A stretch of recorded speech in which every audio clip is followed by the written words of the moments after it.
This is Emric, and welcome to Mythic Grace. This is a playground, a group that I created that's all about how we actually are in the world, how we move through space and time, how present we are to the experience of life.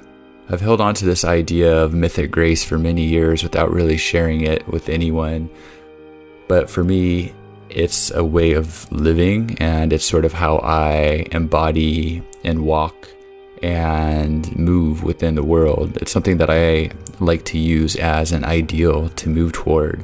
It's something that I see in others. Sometimes I'll see a beautiful woman, for example, moving, and you can just see how she is in the world, and she has this sort of mythic grace about her. You might see that embodied strongest in a dancer who's not necessarily dancing, but just walking amongst the streets, for example, into a coffee shop or a restaurant. And you see that there's the presence about that person in the way they actually move.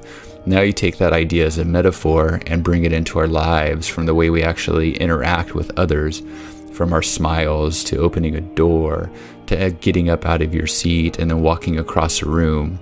And it seems like this kind of thing may take a lot of energy, but once we sort of embody it more, and once we realize there is such a deep beauty in the way we move and how that actually creates an interaction and experience for others, it becomes almost effortless. Of course, there's a reason why I say mythic grace. It's not always pretty, because life just is sometimes a little bit, it's a little bit chaotic, a little mucky. That's just the fun of it. That's part of it.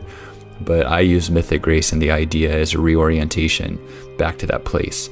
And honestly, it is a word, it's a phrase that I use. It's not the thing itself. So anyways, I invite you to come play with me on this idea of what mythic grace is for you. And again, it's an exploration. It's bringing in the dream world, mixing it with our waking reality, and authoring our lives and the way we are in the world. That's it for now. It goes deeper than that, but that's where I'll leave it at this point. So anyways, thank you once again, and hopefully we can create something beautiful here.